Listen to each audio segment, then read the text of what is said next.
Some people hesitate when pressure appears. Others move without delay. This difference decides outcomes. Fear has never disappeared from human life. Responsibility has never been optional. What changes is how a person responds. Most people freeze at the moment that matters. They wait. They overthink. They hesitate just long enough to lose momentum. Under pressure, the mind fills with noise. Thoughts multiply. Action slows. This is not a character flaw. It is conditioning. For centuries, Japanese warriors understood this clearly. Fear is not defeated by confidence. It is trained out of the nervous system. They did not rely on motivation. They relied on mental conditioning rituals that worked under extreme pressure. 3 practices formed the core of this conditioning. Misogi.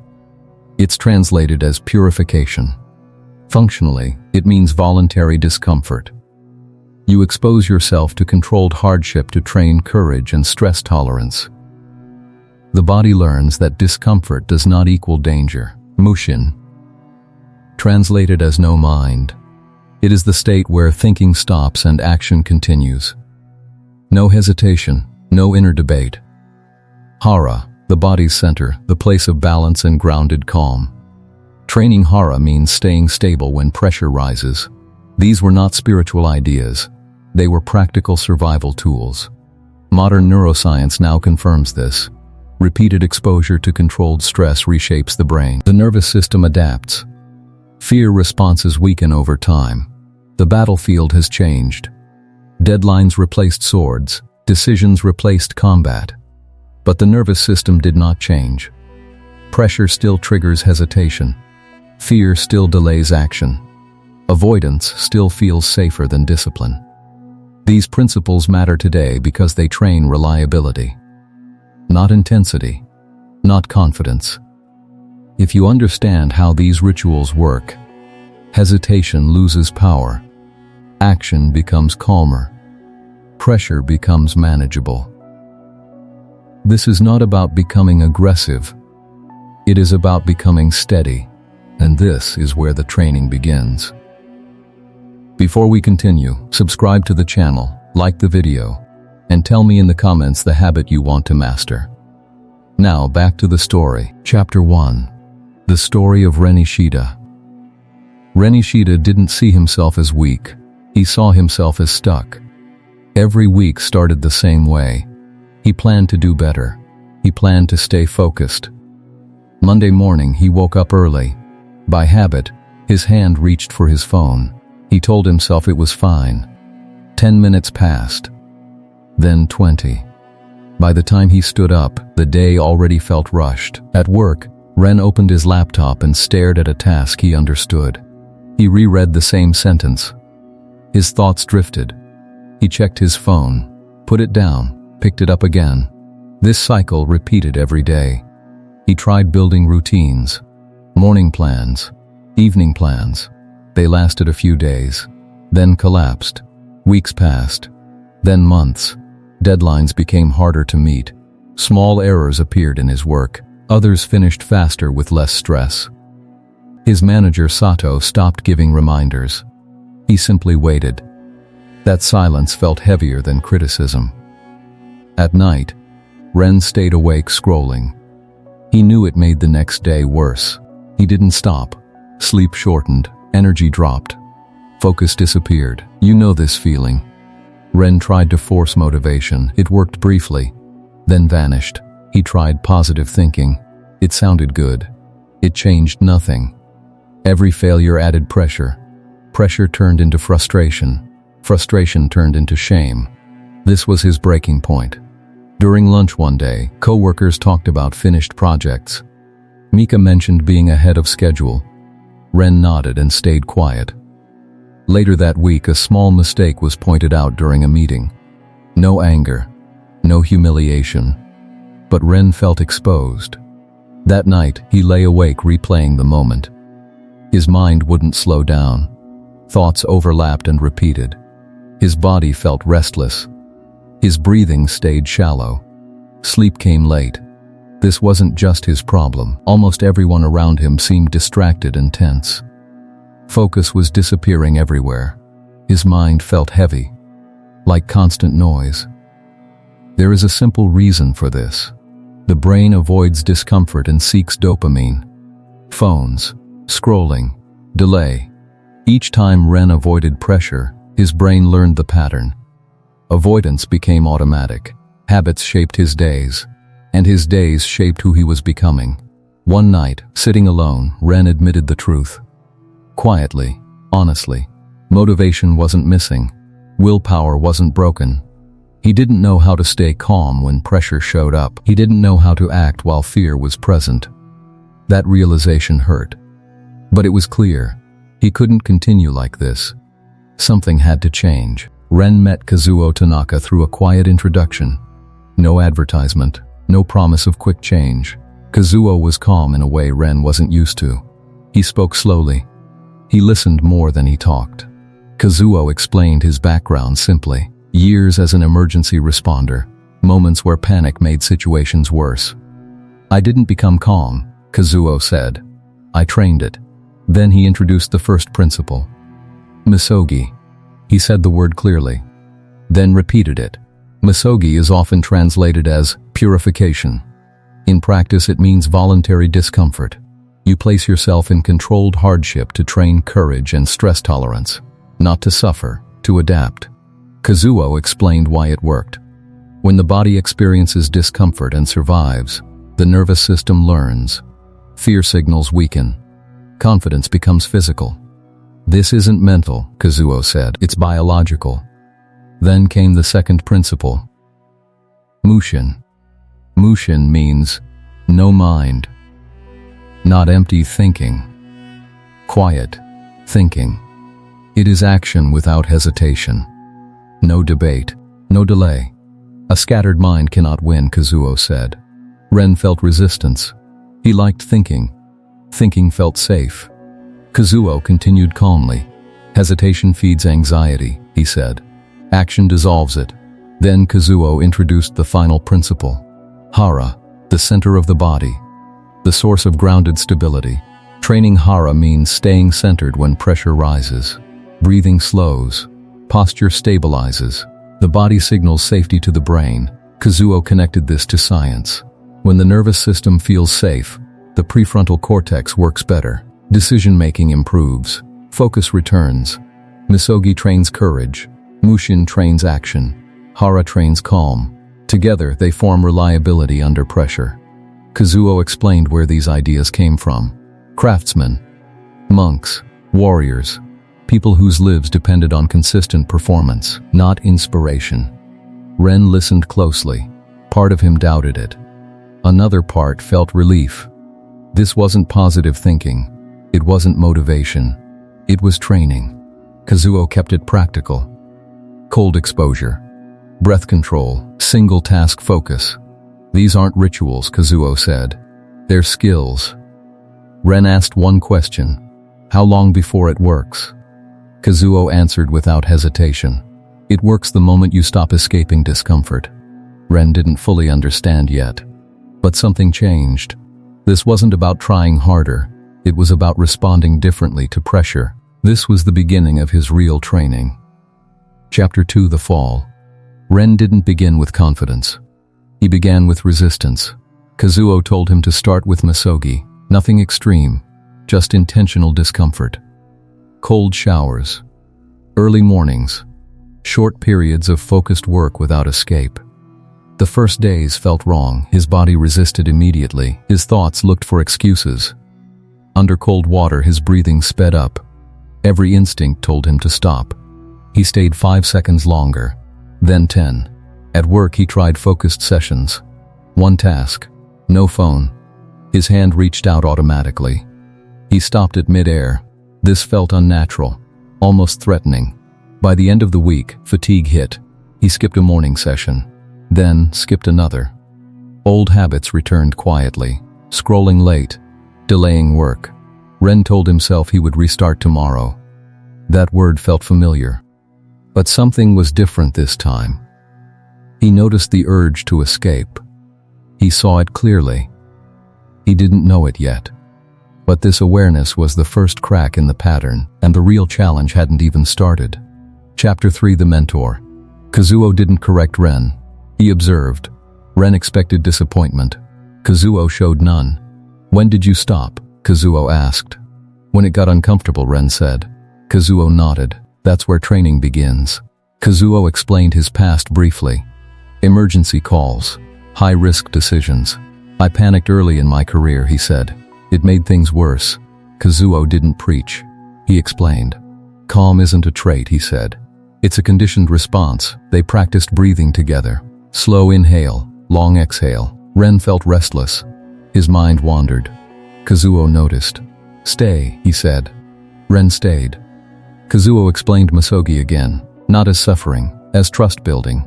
"When you don't run," Kazuo said, "your body learns you're safe." Ren asked if fear ever disappears. Kazuo shook his head. "Fear stays," he said. "But it stops controlling timing." Ren left uncertain, but Kazuo's steadiness lingered. It felt different than motivation. It felt solid. Chapter 4: The First Steps. Ren simplified everything. Morning Misogi, 2 minutes, no phone, cold water, controlled breathing. It never felt pleasant, but it stopped feeling shocking. At work he followed one rule. One task, one window, 10 minutes of focus, then a break. Some sessions failed. Others didn't. When discomfort appeared, he remembered Kazuo's word. Stay. He stayed slightly longer. After 2 weeks, something shifted. Not excitement, stability. He finished a task he had delayed for weeks. No rush, no panic. A small win. Mika noticed. "You're quieter lately," she said. "More focused." Ren didn't celebrate. He didn't trust it yet. "You've felt this before. Progress that feels fragile." One night he slept without scrolling. The next morning felt easier. Not good. Easier. This wasn't transformation. It was traction. But Ren didn't realize how easily this momentum could disappear. Chapter 5. The Setback. Pressure returned suddenly. A tight deadline landed on Ren's desk. More responsibility. Less time. His chest tightened. Thoughts sped up. He skipped Misogi that morning. Then again the next day. At work, focus collapsed. He opened tasks, closed them. He reached for his phone. Caught himself. Then gave in. By the end of the week, the noise was back. Sleep shortened. Irritation followed him home. Ren told Kazuo he felt like he failed. Kazuo didn't react. "This is expected," Kazuo said. "Your nervous system is being tested." Ren wanted reassurance. He didn't get it. "Discomfort increases before adaptation," Kazuo said. "If you escape now, the pattern resets." They practiced Hara breathing. Long exhales. Grounded posture. Ren felt his body slow. Not calm. Controlled. The deadline passed. The work wasn't perfect. But it was finished. That mattered more than he knew. Because he stayed instead of running. Chapter 6: The Progress. After that week, something changed. Then, Ren stopped waiting to feel ready. He acted first. When a task appeared, he started immediately. No planning ritual, no internal debate. This was Mushin. Action without hesitation. It felt mechanical at first, but effective. Tasks finished earlier, errors decreased. Sato noticed. "You're consistent," he said.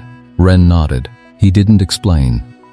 Pressure still appeared, but Ren's response changed. When anxiety rose, he returned to Hara. Breathing slowed. Posture steady. He didn't fight fear. He moved through it. Weeks passed. Consistency formed. Jun joked that Ren was serious lately. Mika said he seemed calm during stress.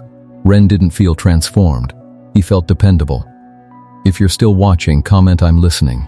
But real progress always attracts a harder test. And Ren didn't see it coming. Chapter 7: The Turning Point. The test arrived quietly. A meeting he usually avoided appeared on his calendar. High stakes. No delay. Ren noticed the signals: tight chest, fast thoughts. He didn't escape. That morning he practiced Misogi. Short, intentional. Before the meeting he stood still, breathing slow, centered in Hara. When it began, the noise didn't take over.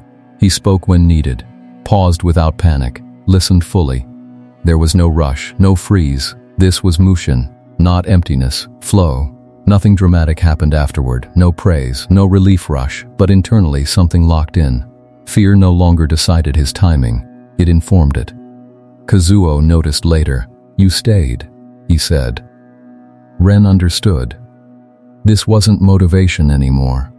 It was identity. He wasn't forcing discipline. He was practicing who he was becoming. He didn't realize it yet, but he was finally beginning to change. Kazuo never framed what he taught as motivation. He called it a system. Motivation comes and goes, he said. A system stays when you don't feel like showing up. The system was simple but strict. It was built on 3 rituals Ren already practiced. Misogi, Mushin, Hara.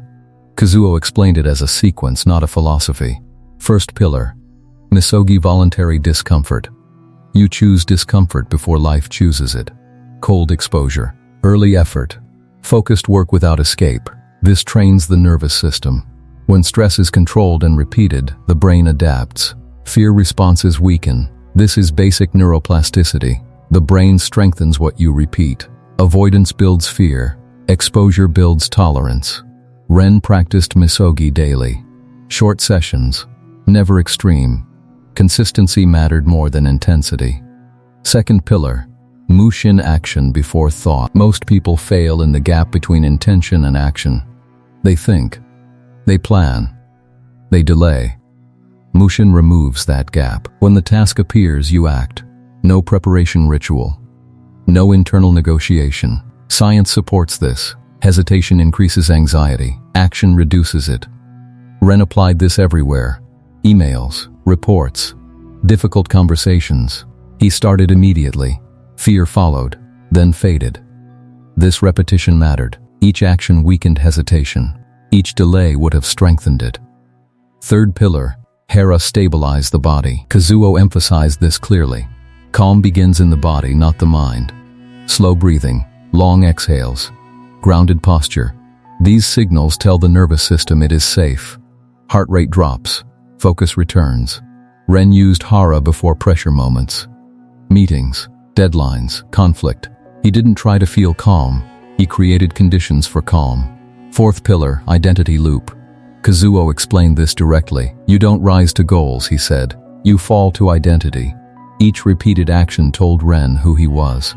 Someone who stays. Someone who finishes. Someone who doesn't run. Behavior shaped identity. Identity shaped future behavior. This loop was powerful. Fifth pillar, one rule, one task, one time window, one standard. Multitasking breaks focus. Constant stimulation breaks discipline. This is why most people struggle today. Too much input, too little control. Ren reduced noise, notifications off, clear work blocks. The system repeated daily, not perfectly, reliably. Misogi built courage, Mushin built action, Hara built calm. Together, they created consistency under pressure. Have you ever noticed how fear loses strength when you stop negotiating with it? If you're still watching, comment your biggest struggle so far. This wasn't ancient wisdom anymore. It was practical training. And it worked because it changed how Ren responded, not how he felt. The change didn't arrive all at once. It arrived in stages. At first, Ren noticed small differences. He started tasks sooner. He finished what he began. There was less inner debate, less delay. This was his breaking point. But instead of collapsing, he stabilized. Weeks passed. The routine stayed. Misogi became automatic. Short. Intentional. He no longer needed to force himself. Discomfort felt familiar, not threatening. At work, results became visible. Deadlines were met without panic. Mistakes decreased. Sato commented one afternoon, "You're reliable now." It wasn't praise, it was recognition. Old challenges returned as they always do. Unexpected pressure, unclear decisions, higher stakes. Ren noticed the familiar signals: tight chest, fast thoughts. This time, he didn't react. He slowed his breathing. Returned to Hara, acted through Mushin. Fear showed up. It didn't take control. A calm mind is a strong mind. Months later, Ren was given more responsibility. He accepted without hesitation. Mika noticed the difference clearly. "You don't rush anymore," she said. "You stay steady." Ren agreed. And then everything shifted. Not emotionally, practically. He woke earlier without resistance. worked in focused blocks, handled pressure without avoidance. There were still bad days, missed sessions, moments of doubt, but Ren didn't spiral. He reset.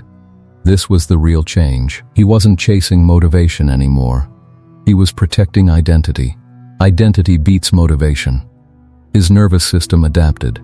Stress felt familiar, manageable. He handled conflict calmly, finished tasks he once avoided, stayed present when things got difficult. Over time, this became normal life. Ren remembered how he used to hesitate, how fear decided his timing. The contrast was clear, not emotional, functional. He wasn't the same anymore. This time, he stayed in control, and what once felt impossible now felt repeatable. Ren's progress didn't come from willpower, it came from structure. He didn't eliminate fear. He stopped letting fear decide his actions. Misogi taught him to face discomfort instead of avoiding it. Mushin taught him to act before hesitation could take over. Hara taught him how to stay grounded when pressure increased. Together, these practices created something stable. This wasn't about becoming intense. It was about becoming dependable. Ren learned a simple truth. Calm is not a mood. It is a trained response. Most people wait for confidence before they act. They wait to feel ready. That moment rarely arrives. Discipline works differently. You act first. Your identity follows. Over time, Ren stopped asking how he felt. He focused on how he responded. That shift mattered. This is where ancient discipline meets modern life. Pressure doesn't disappear. Responsibilities grow. What changes is who you become under that pressure. Ren's story is personal, but the lesson applies to anyone willing to train it. You've probably felt moments where hesitation cost you time, moments where fear delayed a decision. The answer isn't motivation, it's conditioning, not dramatic change, consistent change. Ren didn't become extraordinary, he became reliable, and reliability builds trust with others and with yourself. This is the real meaning of discipline. Identity creates direction, discipline over desire, identity over motivation, action over hesitation. Before you go, subscribe to the channel, like the video, and tell me in the comments what habit you're working on. Now, back to your journey.